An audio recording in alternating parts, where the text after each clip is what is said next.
You found it. Your home for the best content on your favorite team, the Fighting Tigers of LSU. Do us a favor. Subscribe to the channel. Leave your comments below. And be sure to smash that like button.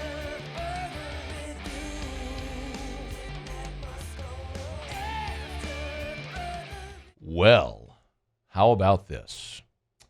On Sunday, September the 1st, the college football world will turn its collective eye to Las Vegas, to Sin City, to the beautiful Allegiant Stadium on ABC for the marquee game of the opening weekend of the college football season. Two legendary brands, the LSU Fighting Tigers, the USC Trojans. A game 21 years in the making after the 2003 split national title, which led so many truck drivers in Baton Rouge to adorn their backlash with FUSC stickers. And here we are, 21 years later, and we're finally going to get that game, although we almost didn't get that game.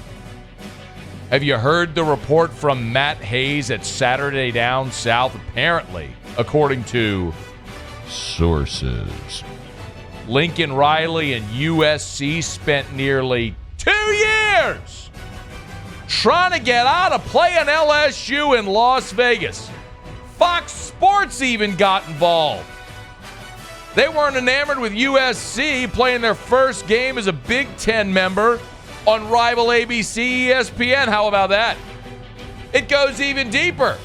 Lincoln Riley called his agent, Trace Armstrong, who happens to be the same agent for Brian Kelly, and asked him to intervene and beg Brian Kelly to please let USC out of this game.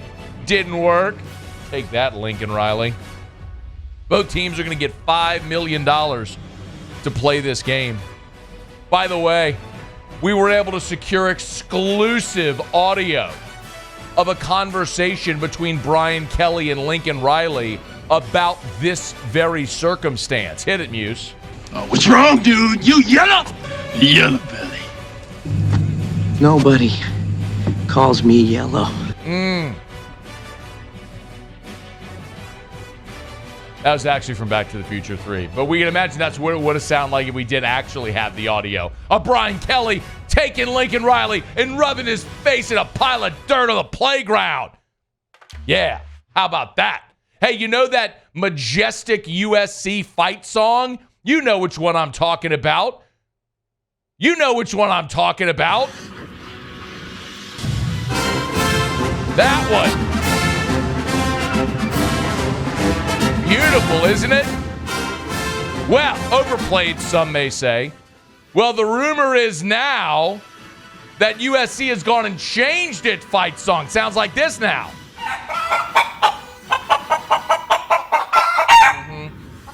Not quite as pleasing to the ear, not quite as majestic, but appropriate.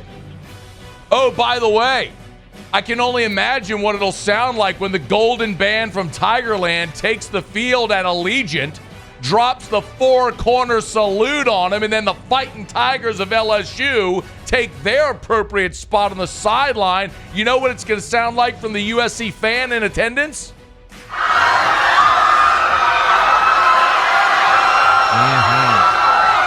Get ready. Get ready. That's all that's happening. Old chickens.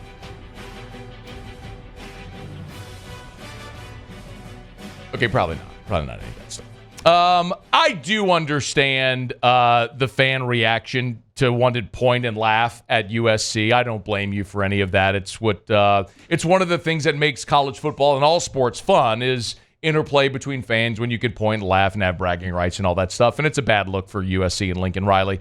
But I think the real story is, why is this a story when it happens all the time? I mean, teams cancel games and move games for a variety of reasons all the time. Like, you know, there's the old saying about, like, don't throw stones in a glass house sort of thing. Like, LSU paid NC State $6 figures to get out of a home-and-home with NC State so they could play Syracuse. That happened. I mean, that was supposed to be a 2017-2020 home-and-home. I'll remind you that LSU back in the 90s had lost 5 in a row and 6 of 7 to Texas A&M and got out of that series because you get your ass whipped every year. That ain't happened. I mean, look, in 2014, LSU and Oklahoma had a home-and-home scheduled that for that series in 27 and 28. Now, obviously, that's not going to happen now because Oklahoma's going to be in the league. But Lincoln Riley went to Oklahoma in 2015, became the head coach in 2017, and could have in any one of those years tried to cancel this game against LSU when he was at Oklahoma. But, went on with it. I don't know. Listen, part of me understands this. USC has a 9-game conference schedule. They also have to play Notre Dame, and then you're going to add LSU on top of it. That means 11 of your 12 games are against Power 5 opponents. Coaches are interested in winning. They're interested in winning and keeping their very high-paying jobs. I would also argue that isn't this an example of what is wrong with college football and college football scheduling? A marquee game that fans are really excited about, a coach doesn't want to play because of the long-term implications it may have on his team in his season. Like, play 12 awesome games and go into a playoff and be playing your best football by that point. I mean, I'm for that. For whatever it's worth, Brian Kelly was a guest on SiriusXM with Hester Doring and Peter Burns, and he kind of, even though Scott Woodward would not address this on the record at the spring meetings, Brian Kelly did this morning. Lincoln and I talked about this. We're represented by the same agent, and he certainly doesn't want us to play the game. He would have been, I think a couple of years ago, when it was first put together, he was probably under the impression that this game would never come together, right? But as things, became clear that it was Big Ten versus the SEC, there was no way either team was going to pull out of this game. So when he laughed and chuckled, he was referring to Trace Armstrong, who didn't want the game to be played, obviously, because he wants both of his clients to win and be successful and make a lot of money. But Brian Kelly did confirm there that they talked about not playing the game, and Lincoln Riley kind of talked about not playing it. But it's going to be the marquee game in the college football weekend. We'll see what Lincoln Riley says whenever he's asked about it on the record.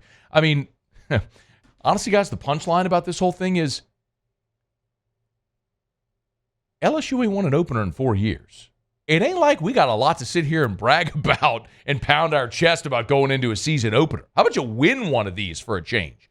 And then maybe you have a different. The punchline is USC can say, why wouldn't you want LSU in an opener? Because they can't seem to win them. So I'm hopeful LSU goes out to Vegas as a 6.5-point favorite and puts it on USC and has a great start to this season. I think the Lincoln Riley story is much ado about nothing, but congrats to Matt Hayes for getting a lot of people to talk about it on this random day in late May. Hey, thanks so much for watching. Please leave your comments. I love to interact, and be sure to hit the red subscribe button below.